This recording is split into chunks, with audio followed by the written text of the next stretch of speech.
Hello viewers, নমস্কার। আমি engineer শিমুল কুমার হালদার। আজকে আমি আপনাদেরকে দেখাবো রিটেইনিং ওয়ালের হিল ডিজাইন।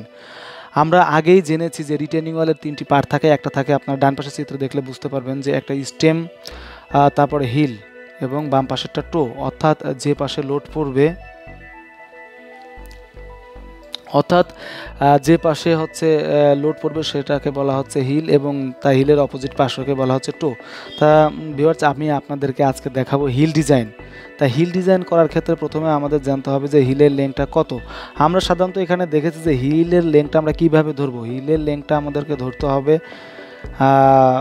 যদি আমরা ফোর্সের দিকে তাকাই, হিলটাকে আমরা ধরবো যে স্টেমের ঠিক স্টেমের যে 500, সেই 500 থেকে এই রিটেনিং ওয়ালের হিলের একবারে আউটসাইড পর্যন্ত যে দৈর্ঘ্যটা, সেটাকে বলা হচ্ছে আমাদের হিলের দৈর্ঘ্য। এখানে আমরা দেখেছি চিত্র আকারে, উপরের লোডটাকে আমি দেখিয়েছি।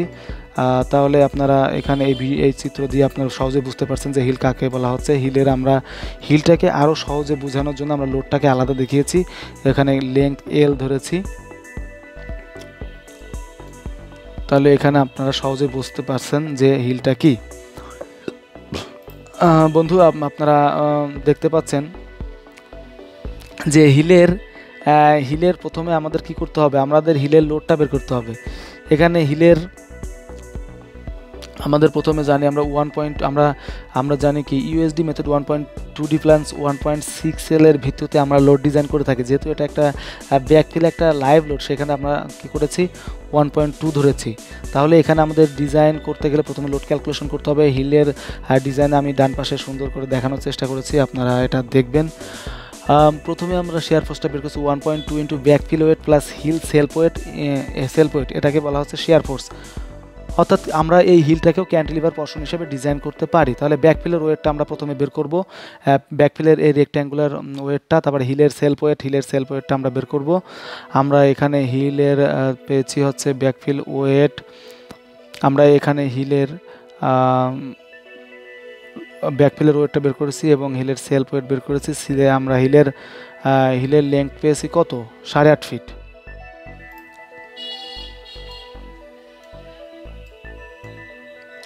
আমরা হিলের এখানে লেংথ পেয়েছি 8.5 ফিট।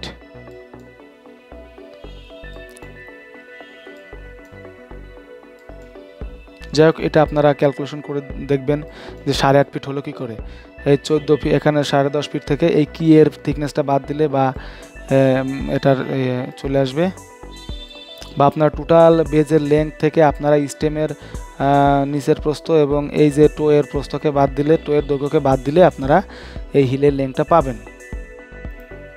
আসলে খুচরা জিনিসগুলো, কিছু ছোট জিনিস আমি যদি দেখাতে চাই তাহলে ভিডিও অনেক বড় হয়ে যাবে, আপনাদেরও দেখতে বিরক্ত লাগবে। এই কারণে কিছু হিসাব আপনারা বুঝে নেবেন, না বুঝলে কমেন্টস করবেন, আমি বুঝিয়ে দেওয়ার চেষ্টা করব। তারপরে আমরা মোমেন্ট বের করলাম ঠিক আগের মতোই, ক্যান্টিলিভার পোরশনের যেভাবে আমরা ডিজাইন করে থাকি বিমে, সেভাবে আমরা মোমেন্টের মান বের করলাম। ক্রিটিক্যাল শেয়ার ফোর্স চেক করলাম। ক্রিটিক্যাল শেয়ার ফোর্স চেক করার পরে আমরা কি করলাম, the section must be provided by the ratio, অর্থাৎ আমাদের এই ক্রিটিক্যাল থেকে কি হয়েছে, ভিইউএ, অর্থাৎ আলটিমেট শেয়ার ফোর্সের মানটা কি বেশি হয়েছে। তাহলে আমাদের কি করতে হবে, এই ক্ষেত্রে করতে হবে ক্রিটিক্যাল শেয়ার ফোর্সের সাপেক্ষে আমাদের থিকনেসটা বের করে নিতে হবে। তার মানে কি, হিলের থিকনেসটা আমাদেরকে বাড়িয়ে ধরতে হবে। তাহলে আমাদের হিলের থিকনেসটা বের হয়েছে কত, 28 ইঞ্চি। কিন্তু আমরা প্র্যাকটিক্যালি প্রথমে আমরা ধরেছিলাম কত, এটা ধরেছিলাম আমরা 24 ইঞ্চি, কিন্তু এটা হলো 21 ইঞ্চি দিতে, কিন্তু 24 ইঞ্চির সাপেক্ষে আমাদের ম্যাক্সিমাম শেয়ার ফোর্সটা হিল নিতে পারছে না। এই কারণে আমরা কি করলাম, ক্রিটিক্যালের সাপেক্ষে আমরা থিকনেসটা বের করে নিলাম। থিকনেস দেখা যাচ্ছে 28 ইঞ্চি মিনিমাম দিতে হবে। 28 ইঞ্চি থেকে আমরা ডিএম মান বের করলাম, ডি চেক করলাম, ওকে। রিইনফোর্সমেন্ট বের করলাম ঠিক আগের মতোই, 10% রিইনফোর্সমেন্ট বের করলাম। এভাবে আমরা হিল ডিজাইন করতে পারি। তাহলে আমাদের হিলের রিইনফোর্সমেন্ট আমাদের কিভাবে দিতে হবে, হিলের রিইনফোর্সমেন্ট আসবে দুই ধরনের, একটা হচ্ছে হরিজন্টাল, একটা হচ্ছে সবই হরিজন্টাল রিইনফোর্সমেন্ট। একটা হচ্ছে আমরা যদি ফিগারের দিকে তাকাই তাহলে একটা দেখা যাচ্ছে আমরা এই লেংথ বরাবর দিয়েছি হচ্ছে মেইন রিইনফোর্সমেন্ট, আর রিটেনিং ওয়ালের দৈর্ঘ্য বরাবর দিয়েছি হচ্ছে টেম্পারেচার রিইনফোর্সমেন্ট, এখানে আমরা 6 ইঞ্চি পরপর 6 সুতা রিইনফোর্সমেন্ট ব্যবহার করা হয়েছে মেইন রিইনফোর্সমেন্ট হিসাবে, আর 4 সুতা রিইনফোর্সমেন্ট ব্যবহার করা হয়েছে টেম্পারেচার হিসেবে। তাহলে আপনারা দেখতে পাচ্ছেন যে আমরা হিল ডিজাইন করলাম, আর এই হিল ডিজাইনটা আমরা নিচেই দেখা যাচ্ছে ফাঁকা, নিচে আমরা যদি চাই যে মিনিমাম রিইনফোর্সমেন্টটা ব্যবহার করতে পারি, না করলেও সমস্যা নেই, যেহেতু আমাদের লোডটা থাকবে উপরে। যখন আমাদের এই অ্যাক্টিভ আর্থ প্রেশারটা সিস্টেমে কাজ করবে তখন এই হিলের লোডটা উপরের দিকে কাজ করবে, এই কারণে আমরা শুধু উপরে রিইনফোর্সমেন্ট দেখেছি। আর যদি আপনারা চান যে নিচে রিইনফোর্সমেন্ট দিবেন, সেক্ষেত্রে মিনিমাম রিইনফোর্সমেন্ট অর্থাৎ টেম্পারেচার রিইনফোর্সমেন্ট আপনারা ব্যবহার করতে পারেন।